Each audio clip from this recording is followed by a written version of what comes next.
Yes friends, welcome to our YouTube channel study science. तो दोस्तों, हम देख रहे हैं सीटेट साइंस पेपर 2 और प्रीवियस ईयर क्वेश्चन स्टार्ट हमने आज से कर दिए हैं। पीवाईक्यूज़ का सेशन हमने आज से स्टार्ट किए हैं और आज का जो हमारा पहला टॉपिक है ये है सॉइल यानी कि मिट्टी।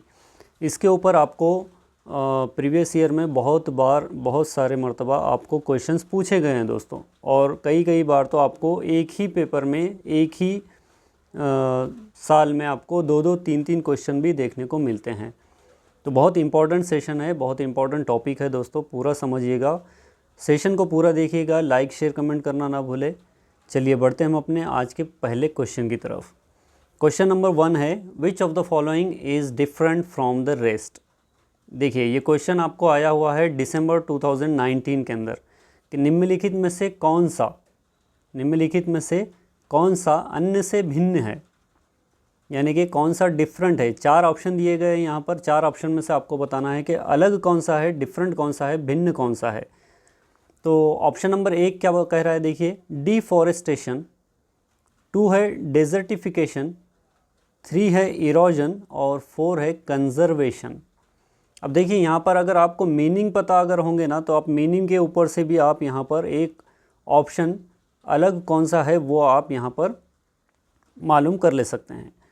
तो डिफॉरेस्टेशन का मतलब क्या है दोस्तों? डिफॉरेस्टेशन हम उसे कहेंगे कि अगर कहीं जंगल है और उस जंगल की कटाई हो चुकी है और कटाई होने के बाद वहाँ की जो मिट्टी है वो निकल जाती है, तो उसे हम डिफॉरेस्टेशन कहते हैं। या फिर वहाँ के जंगलात जो है सो पूरे के पूरे साफ़ हो जाते हैं, तो उसे हम डिफॉरेस्टेशन कहते हैं, जिसे हम हिंदी में वनोन्मूलन भी कहते हैं। ऑप्शन सेकंड है डेजर्टिफिकेशन, यानी कि मरुस्थलीकरण। डेजर्टिफिकेशन यानी कि आप नाम से ही पता चल रहा है कि डेजर्ट वाला एरिया, जो रेगिस्तान वाला एरिया होता है, जहाँ पर रेत बहुत ज़्यादा होती है, तो उसे हम कहेंगे डेजर्टिफिकेशन। और थर्ड क्या है, इरोजन। इरोजन का मतलब क्या है, अपरदन किसे कहते हैं दोस्तों? इरोजन मतलब अगर कहीं मिट्टी है और कोई हवा आ रही है या तूफ़ान आ रहा है, सैलाब आ रहा है, बाढ़ आ रही है अगर, तो उस तूफ़ान की वजह से, उस हवा की वजह से, बाढ़ की वजह से वहाँ की जो मिट्टी की जो ऊपर की परत है वो वहाँ से बह जाती है, वहाँ से उड़ जाती है, तो उसे कहेंगे हम इरोजन ऑफ सॉइल या फिर इरोजन।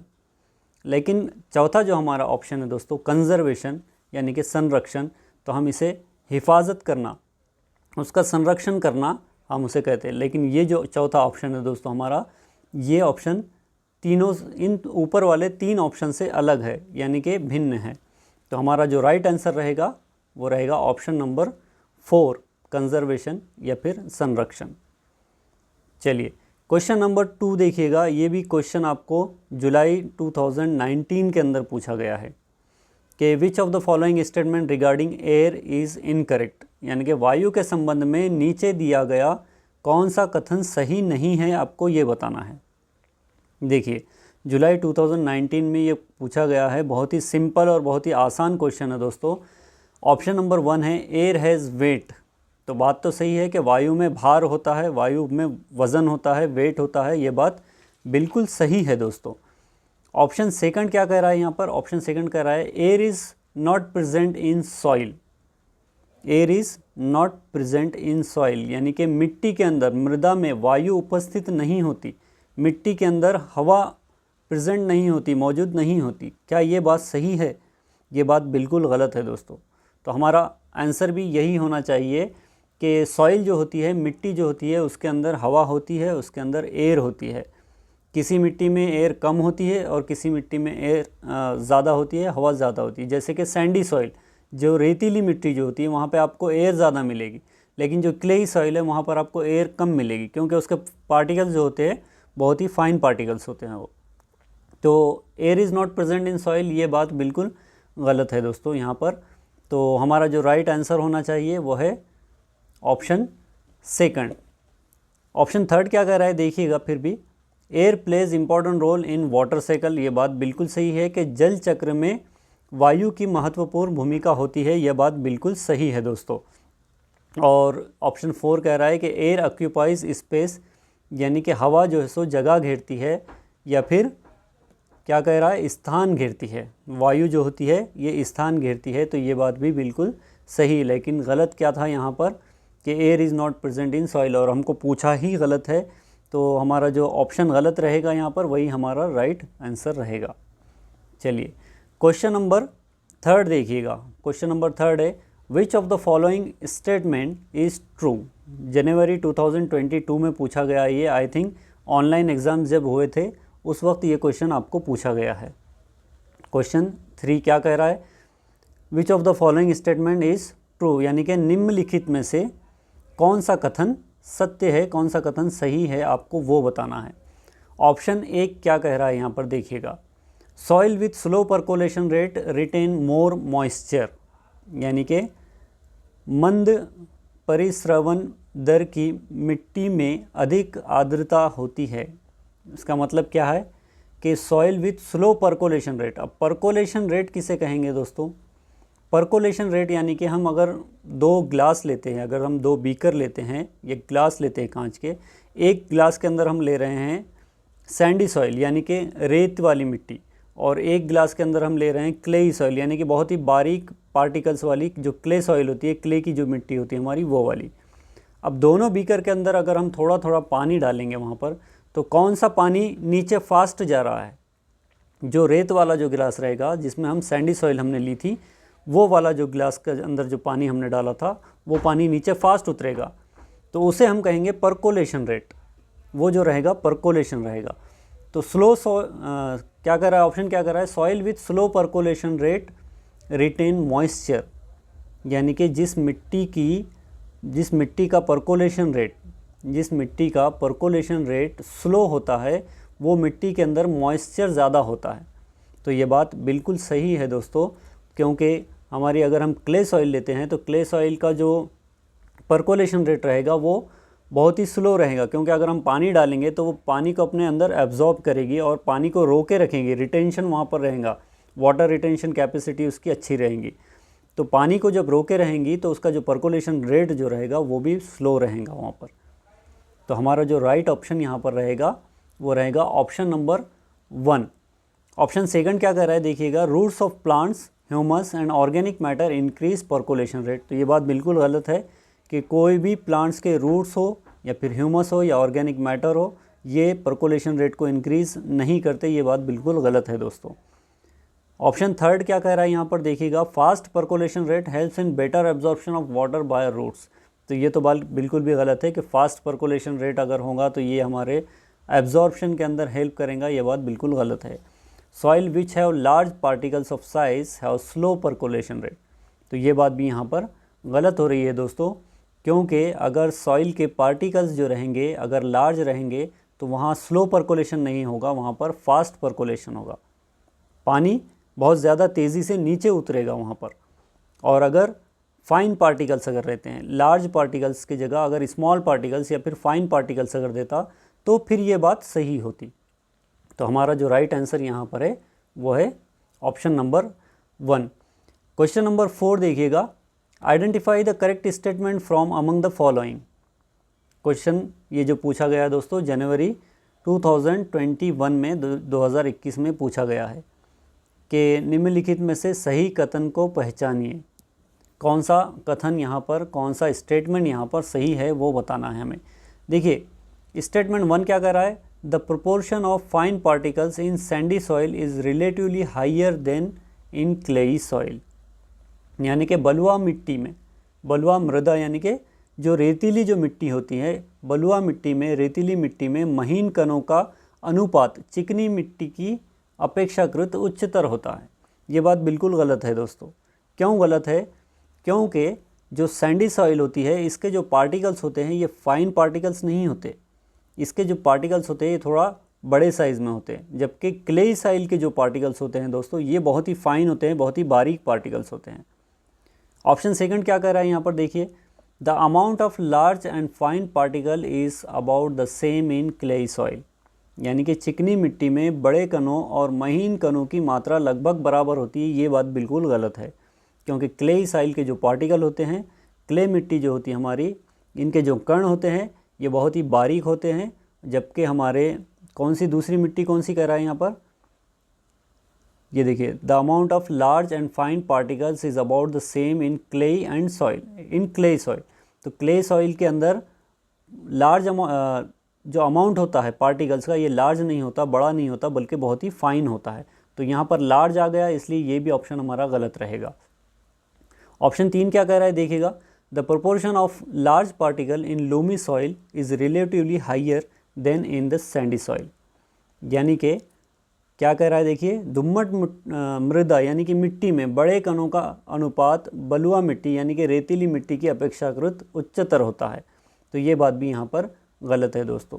ऑप्शन 4 क्या कह रहा है, the proportion of fine particles in clay soil is relatively higher than in loamy soil. तो ये बात यहाँ पर बिल्कुल फिट बैठती है दोस्तों कि हमारी जो ऑप्शन नंबर 4 जो रहेगा यहाँ पर, ये हमारा राइट रहेगा कि जो हमारा क्ले सॉइल के जो पार्टिकल्स होते हैं बहुत ही फाइन होते हैं, बहुत ही छोटी होते हैं as compare to loamy soil. Loamy soil किसका कॉम्बिनेशन होता है, लूमी सॉइल के अंदर आपको सैंडी सॉइल यानी कि सैंड, आपको थोड़ी बहुत रेत भी देखने को मिलेगी, थोड़ी बहुत सिल्टी सॉइल जो होती है, जो तालाबों के और नदियों के जो किनारे पे आपको भुरभुरी मिट्टी जो नज़र आती है उसे हम कहते हैं सिल्टी सॉइल। तो उस टाइप के पार्टिकल्स भी आपको लूमी सॉइल के अंदर देखने को मिलते हैं, और क्ले सॉइल के भी कुछ पार्टिकल्स आपको लूमी सॉइल के अंदर देखने को मिलते हैं। तो हमारा ये जो ऑप्शन रहेगा ये सही रहेगा कि the proportion of fine particles in clay soil is relatively higher than in loamy soil. तो लूमी सॉइल से जो क्ले सॉइल के पार्टिकल्स होते हैं ये बहुत ही फाइन होते हैं, बहुत ही बारीक होते हैं। चलिए क्वेश्चन नंबर 5 देखिए, आइडेंटिफाई द इनकरेक्ट स्टेटमेंट। यहाँ पर आपको गलत स्टेटमेंट, गलत कथन कौन सा है हमें वो बताना है। यहाँ पर क्या पूछ रहा है, यहाँ पर गलत कथन कौन सा है, इनकरेक्ट स्टेटमेंट। ऑप्शन 1 क्या कह रहा है देखिएगा, water retention capacity of clay soil is better than that of Lumi soil. यानी कि वाटर रिटेंशन कैपेसिटी जो होती है क्ले सॉइल की, ये लूमी सॉइल से बेटर होती है। तो ये बात बिल्कुल सही है दोस्तों।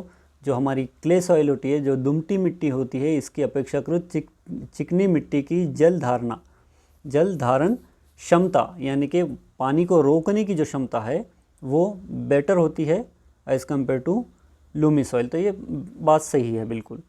देखिए ऑप्शन 2 क्या कह रहा है, the particle size of clay soil is much smaller than that of Lumi soil. तो ये बात भी बिल्कुल सही है कि चिकनी मिट्टी के कणों का अमाप दुमटी मिट्टी के कणों के अमाप से के अपेक्षाकृत बहुत छोटा होता है। यानी कि क्ले सॉइल के जो पार्टिकल्स होते हैं बहुत ही छोटे होते हैं as compare to loamy soil. ये बिल्कुल सही है, लेकिन हमें बताना गलत है यहाँ पर।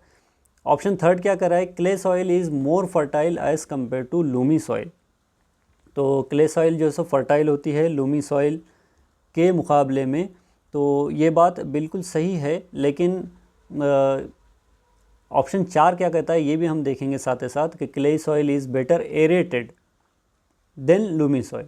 तो देखिए ऑप्शन यहाँ पर दोनों सही है, लेकिन अगर अगस्त 2023 का अगर आप आंसर की देखते हैं दोस्तों, तो यहाँ पर आपको NCERT के जो आपको आंसर दिखेंगे यहाँ पर दोनों ऑप्शन, यहाँ पर आप अगर देखेंगे, अगर हम NCERT के हिसाब से चलते हैं तो यहाँ पर हमें दोनों ऑप्शन 3 और ऑप्शन 4 हमें सही लगते हैं। लेकिन जो आंसर की आई थी हमारी, आंसर की में अगर आप देखेंगे तो आपको वहाँ पर 4 जो ऑप्शन था हमारा, ये वहाँ पर सही दिया था। तो हम अगर दोनों ऑप्शन के साथ जाते हैं दोस्तों तो हमारा दोनों ऑप्शन वहाँ पर सही थे, लेकिन आंसर की में यहाँ पर हमें ऑप्शन नंबर 4 दिया गया था कि क्ले सॉइल जो होती है ये बेटर एरेटेड होती है देन लूमी सॉइल।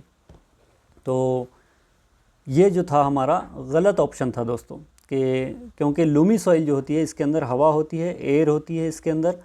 तो क्ले सॉइल जो होती है हमारी ये कम एरेटेड होती है। तो हमें बताना ही यहाँ पर गलत था ऑप्शन। तो क्ले सॉइल जो होती है हमारी बेटर एरेटेड होती है लूमी सॉइल की, यह बात बिल्कुल गलत है, ये इनकरेक्ट ऑप्शन है, ये गलत कथन है, क्योंकि लूमी सॉइल बेटर होती है। तो ऑप्शन नंबर 4 हमारा जो रहेगा ये राइट रहेगा, क्योंकि पूछा ही गलत है और गलत ऑप्शन ही हमारा सही है यहाँ पर।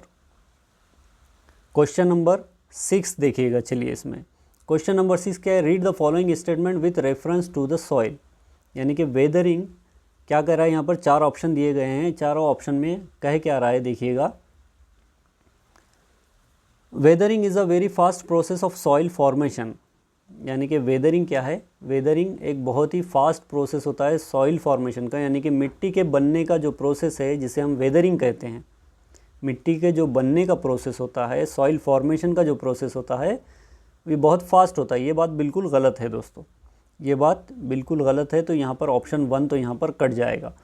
ऑप्शन सेकंड क्या कह रहा है देखिएगा, percolation of water is faster in sandy soil. ये बात बिल्कुल सही है, क्योंकि रेतीली जो मिट्टी होती है, हमारे बलुआ मिट्टी हम जिसे कहते हैं, तो उसका जो परकोलेशन रेट होता है, उसके अंदर जो पानी जो नीचे पहुंचने का जो रेट होता है, ये बहुत फास्ट होता है सैंडी सॉइल के अंदर।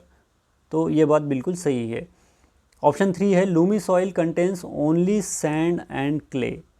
तो ये बात गलत है दोस्तों, क्योंकि लूमी सॉइल के अंदर सिर्फ सैंड और क्ले नहीं होता, वहाँ पर सिल्टी सॉइल भी होती है, वहाँ पर लूमी सॉइल भी होती है, सैंडी सॉइल भी होती है और क्ले सॉइल भी होती है। सभी का कॉम्बिनेशन होता है लूमी सॉइल। तो ये बात यहाँ पर थर्ड जो ऑप्शन है ये गलत है। और ऑप्शन नंबर 4 क्या कह रहा है देखिएगा कि top soil contains the maximum amount of humus. तो टॉप सॉइल हमने जो हमारा सॉइल चैप्टर का जो हमने डिटेल में वहाँ पर स्टडी की थी हमने चैप्टर की, तो वहाँ पर आपको मैंने बताया था कि किस होरिज़न में ह्यूमस होता है। ओ होरिज़न होता है, ए Horizon, B Horizon, C Horizon, are Horizon, इस तरह से अलग अलग होरिज़न्स होते हैं और अलग अलग उसके लेयर्स होते हैं मिट्टी के। तो आपको अगर इस चैप्टर की डिटेल में और स्टडी करना है तो मैं डिस्क्रिप्शन में उसकी लिंक डाल दूँगा, वहाँ पर जाकर आप सॉइल के चैप्टर के ऊपर और डिटेल में स्टडी कर सकते हैं। तो ऑप्शन 4 जो है दोस्तों, ये भी यहाँ पर सही कह रहा है कि टॉप सॉइल के अंदर ह्यूमस होता है ज़्यादा अमाउंट में। तो हमारा इस हिसाब से अगर देखेंगे तो हमारा ऑप्शन 1 जो रहेगा ये हमारा राइट आंसर रहेगा, ऑप्शन 1, यानी कि सेकंड और 4 जो रहेगा हमारा ये राइट आंसर रहेगा। चलिए क्वेश्चन नंबर 7 क्या है देखिएगा, soil is formed from the parent rock material by a very slow and gradual process. यानी कि मिट्टी का निर्माण मूल चट्टान सामग्री से बहुत धीमी और क्रमिक प्रक्रिया द्वारा होता है, जिसे कहते हैं, इसे क्या कहते हैं, मैंने आपको थोड़ी देर पहले ही कहा था कि जो मिट्टी के जो बनने का प्रोसेस होता है दोस्तों, जो पेरेंट रॉक, अच्छा पेरेंट रॉक किसे कहेंगे ये समझिए पहले। यहाँ पर पेरेंट रॉक हम उसे कहेंगे दोस्तों, यानी कि अगर कोई मिट्टी बन रही है, अगर कोई मिट्टी बन रही है तो वो किस चट्टान से, किस पत्थर से बनी है, किस चट्टान से या किस पत्थर से वो बनी है, तो उस पत्थर को हम कहेंगे पेरेंट रॉक। यानी कि अगर कोई बड़ी चट्टान है और उस चट्टान से अगर वो मिट्टी बनकर आई है तो वो जो चट्टान थी वो कहलाएगी पेरेंट रॉक। तो यहाँ पर कह क्या रहा है ये कि soil is formed from the parent rock material by a very slow and gradual process called. तो हम इस प्रोसेस को क्या कहते हैं दोस्तों, इस प्रोसेस को कहते हैं हम वेदरिंग का प्रोसेस। इस प्रोसेस को कहते हैं हम वेदरिंग का प्रोसेस। यहाँ पर थोड़ा सा करेक्शन कर लीजिएगा, यहाँ पर ऑप्शन कुछ गलत आया है, तो इसे हम कहते हैं वेदरिंग का प्रोसेस। और ये जो नाम पड़ा है दोस्तों वेदरिंग, ये वेदर की वजह से, जो हमारा वेदर होता है, जो क्लाइमेट होता है, क्लाइमेट के अंदर जो चेंजेस होते हैं, वेदर के अंदर जो भी चेंजेस होते हैं, उसकी वजह से जो मिट्टी के बनने का जो प्रोसेस होता है, इसलिए इसके ऊपर से उसका नाम पड़ा है वेदरिंग। चलिए क्वेश्चन नंबर 8 देखिएगा, which one of the following is a step in the formation of soil. यानी कि निम्नलिखित में से कौन सा मिट्टी के निर्माण का एक चरण है। अब मिट्टी के निर्माण का अगर चरण हम देखेंगे तो मिट्टी जो बनती है दोस्तों, ये अलग अलग बहुत सारे इसके ऑप्शंस हो सकते हैं।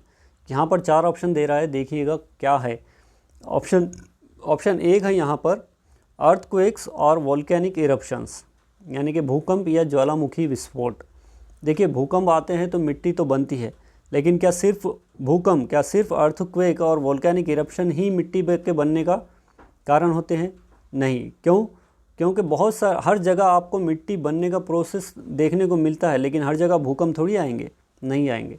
तो अर्थक्वेक उसका ऑप्शन हो सकता है, लेकिन सिर्फ अर्थक्वेक ये नहीं रहेगा। ऑप्शन सेकंड क्या है, वेदरिंग ऑफ रॉक्स, यानी कि जो बड़ी चट्टानें होती हैं, चट्टानों का अपक्ष, यानी कि जो वेदरिंग का जो प्रोसेस होता है, ये रॉक्स की वजह से जो वेदरिंग होती है, बड़ी बड़ी चट्टानों से जो मिट्टी बनती है, तो उस प्रोसेस को हम वेदरिंग कहते हैं। तो क्या ये वेदरिंग के प्रोसेस से होता है? ये बात भी बिल्कुल सही है कि वेदरिंग का जो रॉक्स का जो वेदरिंग होती है तो इसकी वजह से मिट्टी बनती है, बात तो सही है। ऑप्शन 3 क्या कह रहा है, एडिशन ऑफ ह्यूमस। तो ह्यूमस जो होते हैं, जैसे कि प्लांट्स है हमारे हर्ब्स है, श्रब्स है, जो हमारे एनिमल्स है, बैक्टीरिया, वायरस जो भी है, ये सब डिकम्पोज होते हैं। जब ह्यूमस में मिट्टी के अंदर मिलते हैं तो ये सारा के सारा सॉइल के फॉर्मेशन के अंदर इन्वॉल्व होता है। ऑप्शन 4 क्या कर रहा है, all are involve in the formation of soil. तो ये बात हमारी बिल्कुल सही है कि सभी मिट्टी के निर्माण में शामिल है। अर्थक्वेक भी हो सकता है, वेदरिंग ऑफ रॉक्स भी हो सकता है, एडिशन ऑफ ह्यूमस भी हो सकता है। तो सारे के सारे ऑप्शन यहाँ पर सही है दोस्तों। क्वेश्चन नंबर 9 है, which of the following represents an ascending order as per the size of particles. कणों के साइज आकार के अनुसार कौन सा आरोही क्रम को निरूपित करता है। अब आरोही क्रम यानी कि असेंडिंग ऑर्डर में बताना है, चढ़ते क्रम में हमें बताना है। चढ़ते क्रम में अगर बताना है तो हमें सबसे पहले फाइन पार्टिकल्स लेना पड़ेगा दोस्तों। बहुत ही बारीक पार्टिकल्स किस मिट्टी के होते हैं, तो अगर हम सबसे बारीक पार्टिकल्स की अगर हम बात करेंगे तो वो होते हैं क्ले सॉइल के। और हमने क्ले सॉइल जैसे ही कहा तो यहाँ पर देखिएगा ऑप्शन सेकंड में हमें नज़र आएगा क्ले सॉइल।